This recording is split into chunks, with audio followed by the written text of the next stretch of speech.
Salut tout le monde et bienvenue au podcast Les vraies affaires zéro bullshit. Ici Roch Cholette. Merci beaucoup d'être là. Sujet très sérieux aujourd'hui. Je vais vous parler de Jean-François Roberge qui se mélange dans ses mensonges. Mais avant, je vous rappelle que ça ferait bien mon affaire si vous pouviez faire un like, si vous pouviez commenter, si vous pouviez vous abonner, si vous pouviez partager le podcast. Tout ça ferait beaucoup mon affaire. En échange, je vais vous donner un indice à la fin du podcast. Inscrivez l'indice sous le podcast, sur la chaîne, dans la section commentaires, sur la chaîne Les vraies affaires zéro bullshit.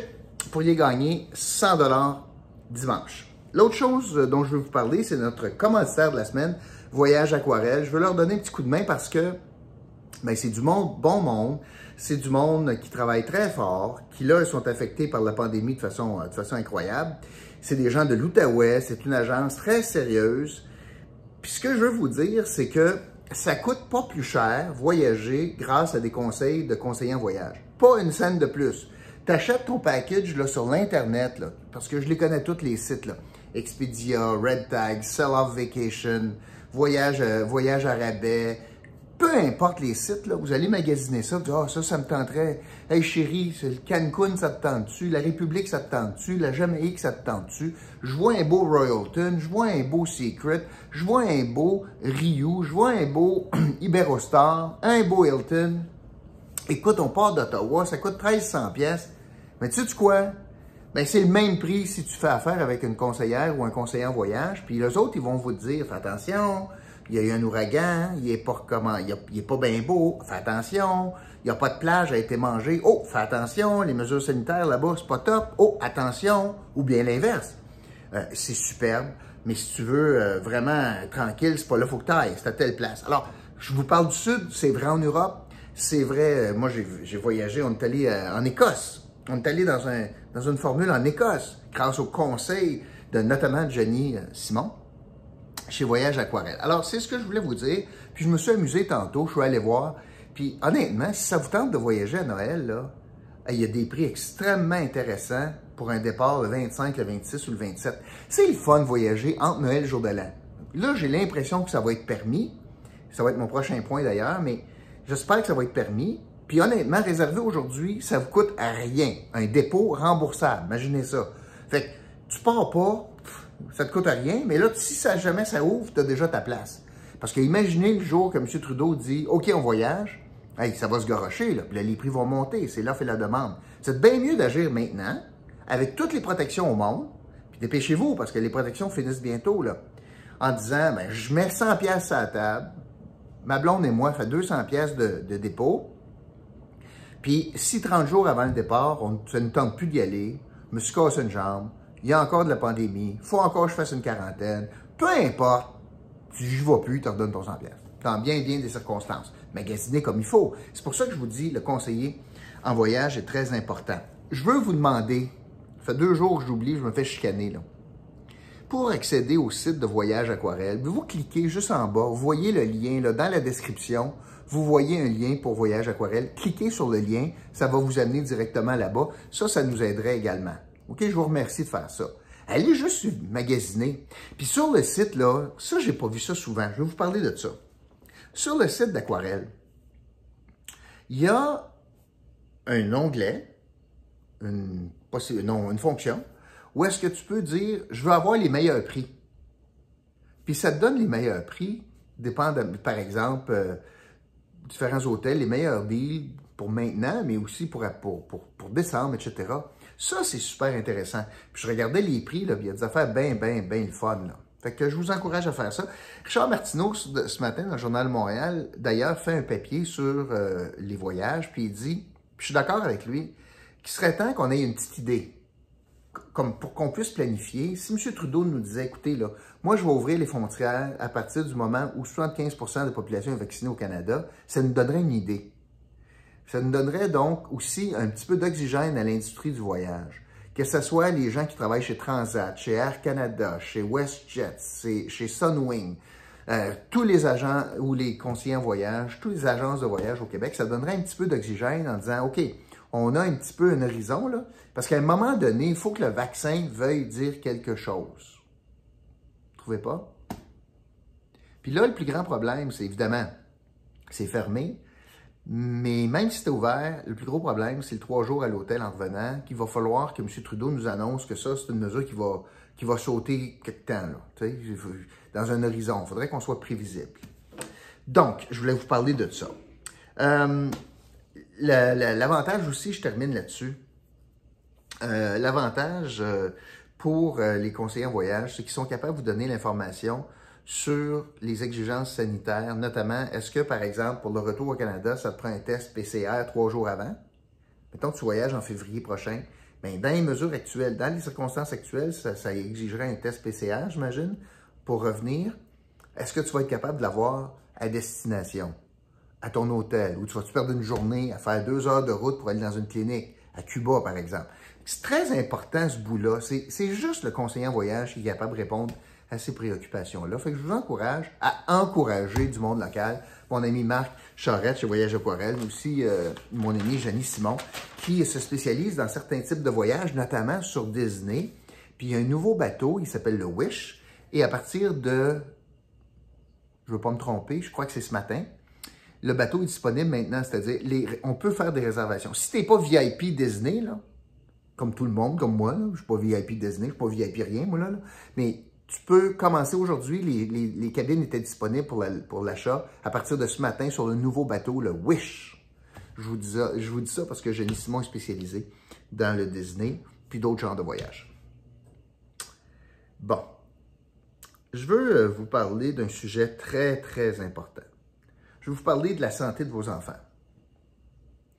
De la santé de vos enfants à l'école.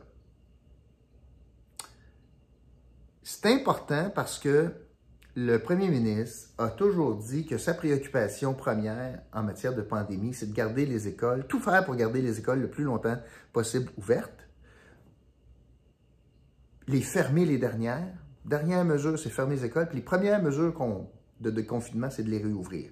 Fait que l'objectif, c'est de garder les écoles ouvertes. Ça, c'est correct, en théorie. Si on est capable d'assurer la sécurité des enfants, du personnel, des enseignants, puis subséquemment, des parents qui reçoivent les enfants à la maison. Alors, je vous parle de cela parce que le ministre Jean-François Roberge est dans l'eau chaude. Parce qu'il a menti. Et qu'il a tenté, via son ministère, d'influencer la santé publique. Puis je veux vous raconter ça. Ça fait quelques jours, quelques semaines que ça dure. Il y a un point culminant aujourd'hui avec un article de Radio-Canada l'article de Thomas Gerbet, qui vient expliquer le détail de tout cela. Je vous rappelle l'histoire un petit peu. Il s'agit de la qualité de l'air dans les écoles. On pose des questions, est-ce qu'on a une bonne qualité d'air, puis est-ce que la qualité de l'air pas bonne pourrait conduire à la transmission plus rapide ou facile du virus. Le ministère de l'Éducation a décidé de faire des tests. Il y a beaucoup d'experts qui disaient « Voyons donc, ça n'a pas de bon sens, tu fais ton test, la fenêtre ouverte, tu ne peux pas faire ça. » Ou « Tu fais ton test sans enfants à l'école, tu ne peux pas faire ça. » Fait qu'il y avait un débat, là, je vous résume ça à mort, sur la qualité du test. Pour se défendre, le ministre a entraîné la santé publique là-dedans. Et il a dit qu'il y avait eu l'aval, que tout était conforme, puis tout était correct de la part de la santé publique. Ce qui s'est avéré faux. C'est un mensonge. Maintenant, est-ce que c'est un mensonge par ignorance ou est-ce que c'est un mensonge qu'il a fait volontairement? Le ministre, à cet effet, s'est rétracté. Il a mis ça sur le dos du mauvais choix de mots. Bullshit. C'est pas un épais Jean-François Roberge, c'est un ancien enseignant, plusieurs années, il maîtrise le français. Il se trompe pas dans les mots. Vous allez voir pourquoi je dis ça aussi.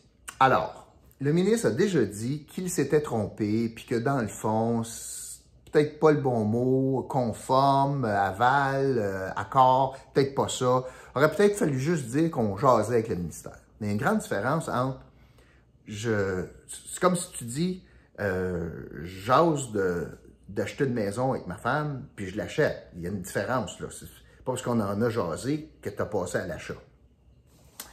Alors, Radio-Canada nous indique ceci.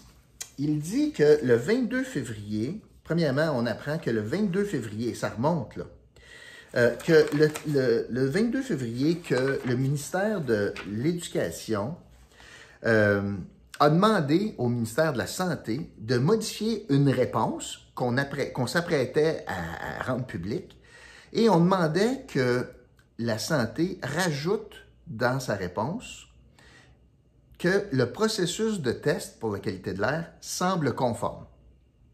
C'est très important, là. Très, très, très important, là.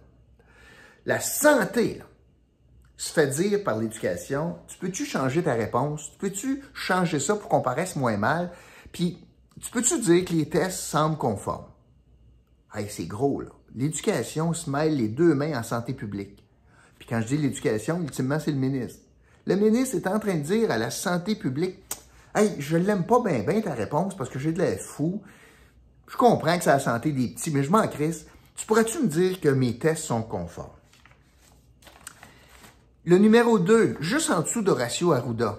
Juste en dessous d'Horacio Arruda. Le numéro 2, il s'appelle Richard Massé. Mais Richard Massé, lui, dans un courriel, il a écrit ceci. « Là, c'est assez. Je ne suis pas d'accord qu'on nous mette les mots dans la bouche et je ne veux plus en entendre parler. Je suis pas d'accord pour écrire, entre guillemets, le processus semble conforme car ce n'est pas notre mandat à la santé et ce n'est pas ce qui a été fait par l'équipe de INSPQ, Institut national de recherche. Là. Bon. Alors, ce qu'il dit, lui, le numéro 2, c'est dit, là, Christophe, ça va faire. Le ministère de l'Éducation ne me mettra pas des mots dans la bouche. De toute façon, je ne suis pas capable de dire que c'est conforme parce que c'était pas ma job, ni celle des collègues à la recherche. On n'a pas fait ça. Fait qu'on n'est pas capable de dire que c'est conforme. Mais malgré ça, le ministre a continué à dire ça. Ça, c'était le 22 février. Si je continue. Pourtant, le 9 mars, le cabinet du ministre, Roberge, a continué à affirmer dans les médias que la santé publique a donné son aval au processus de test de qualité de l'air. Ce qui n'est pas vrai. C'est faux. C'est un mensonge transmis par le cabinet du ministre. Si je regarde les faits, là. Ça, c'est le 9 mars. Le 23 mars, un mois après la colère de M. Massé, du docteur Massé, qui a dit « Hey, ça va faire, vous ne me mettrez pas des mots dans la bouche », le 23 mars, à l'Assemblée nationale, au Salon Bleu, le ministre s'est levé puis a dit « Les protocoles ont été faits en partenariat et sur recommandation de la santé publique, validés par la santé publique. » C'est pas vrai! C'est un mensonge! C'est pas vrai! D'ailleurs, la santé, selon Radio-Can, la santé publique n'a jamais donné son aval au test. L'Institut national de santé publique, je vous en parlais tantôt, le INSPQ, le confirme le jour même en rappelant qu'il a eu des réserves importantes concernant ces tests. Puis Radio-Canada a appris plus tard que l'avis des experts de santé publique les avis des experts de la santé publique n'ont pas non plus été suivis. Alors, la chicane t'a pogné entre les deux ministères, la santé et l'éducation. L'éducation a tenté d'influencer le message qui sortait de la santé, influencer ce que Horacio Arruda disait, influencer ce que Richard Massé disait. On a mis des mots dans la bouche de ces deux individus. Pour sauver le cul du ministre, on a essayé de faire dire à la santé publique qu'elle était d'accord avec les tests, puis c'est pas ce qui est arrivé.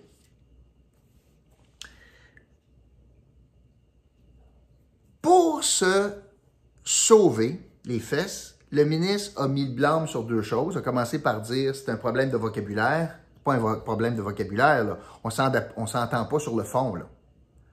On s'entend pas sur le fond, là. Le ministre dit la santé publique est d'accord avec mes tests puis il trouve bon. La santé publique dit c'est pas vrai. Après ça, il a mis la faute sur le sous-ministre, son sous-ministre, qui a fait sauter. Il y en a eu un nouveau en disant ben c'est ça qu'il m'a dit. Puis là, on apprend hier, mercredi, que le Conseil des ministres vient de faire sauter l'équipe de direction du ministère de l'Éducation en nommant un nouveau sous-ministre puis deux nouveaux sous-ministres adjoints. Puis le nouveau sous-ministre à l'Éducation, là, savez-vous c'est quoi ses lettres de noblesse en éducation? Il est actuaire. C'est un gars qui a fait carrière au ministère des Finances. Il doit être bien fin, puis bien smart, puis bien bon. Mais il arrive en pleine tourmente dans le ministère de l'Éducation. Il arrive à la fin de l'année scolaire. Il reste un mois d'école. On a barouetté les élèves. Rentre à l'école, sort de l'école, à temps partiel, revient à temps plein, fait de l'école à la maison. Hey, c'est le bordel là, en éducation. Bordel. On est pogné avec des grèves rotatives avec le personnel auxiliaire. On a des profs qui sont à bout de souffle, démotivés, épuisés. Puis on change de sous-ministre à un mois de la fin des classes. C'est parce qu'on veut sauver le cul du ministre. Et il arrive là l'aspect de l'imputabilité ministérielle. C'est un principe fondamental en politique, dans une démocratie, dans notre genre de démocratie et de parlement.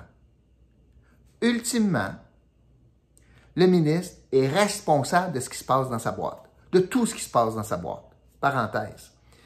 Moi, quand j'étais dans l'opposition à Québec, j'étais porte-parole pour l'opposition en matière de revenus. À un moment donné, avec d'autres affaires. Là. Puis au revenu, on a eu vent, nous autres, qu'il y avait une fuite d'informations personnelles, puis qu'on avait au ministère donné de l'information nominative à une firme de sondage, au ministère du Revenu. Je me suis levé en chambre, j'ai posé des questions incessantes à la ministre du Temps, Rita Dionne-Marcelet, pour constater le lendemain que, c'était vrai, tout ce que je disais, c'était vrai, puis elle a démissionné le lendemain. Ça, c'est la grandeur d'âme de cette femme. Le respect pour l'institution politique. On a fait quelque chose de pas correct dans le ministère, puis elle a quitté volontairement son poste. Imputabilité ministérielle. C'est pas elle qui avait donné de l'information qu'elle ne devait pas donner. C'est quelqu'un dans son ministère. Mais de l'imputabilité ministérielle, on doit vivre avec ça parce que ultimement, là, on doit répondre à l'Assemblée nationale des gestes de son ministère quand tu es ministre. C'est ta tête qui est sur le billot. Tu as le salaire, tu as le titre, tu as le pouvoir, tu as la limousine, mais tu as l'imputabilité ministérielle, ça vient avec. Tu ne peux pas le dissocier. Pourtant, Jean-François Roberge n'a pas fait les éléments nécessaires pour s'assurer que les tests de qualité de l'air soient conformes. Puis il a entraîné la santé publique dans un débat sémantique après ça. Mais le fond des choses, c'est que votre ministre de l'Éducation, qui envoie les enfants à l'école, qui dit « oui, venez, c'est sécuritaire », n'a pas fait sa job en matière de tests de qualité de l'air. Ça, c'est indéniable. Pire, au lieu de le reconnaître, il fait l'inverse. Il blâme tout le monde autour de lui. C'est jamais de sa faute. Ça fait penser à Mathieu Lacombe. C'est pas de sa faute, c'est qu'on comprend pas le français. On se mélange dans les mots. C'est pas vrai. Il n'assume aucune imputabilité. Puis ça, c'est très grave. Et pire, le premier ministre le défend. Et ça rejaillit sur tous les ministères. Ça dit quoi? Ça dit, pas grave, on va flusher des fonctionnaires pour protéger un ministre. C'est une grosse affaire. C'est une grosse affaire à deux niveaux. C'est une grosse affaire pour vos enfants. Qu'on ne peut pas avoir une certitude que la qualité de l'air est bonne dans les classes. C'est moins pire, on ouvre les fenêtres, là. C'est moins pire. Mais on a un gouvernement cow-boy à ce niveau-là.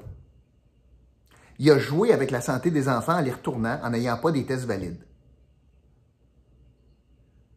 Puis la deuxième affaire, plus haut niveau, moins important, parce que la santé des enfants, il n'y a rien de plus important.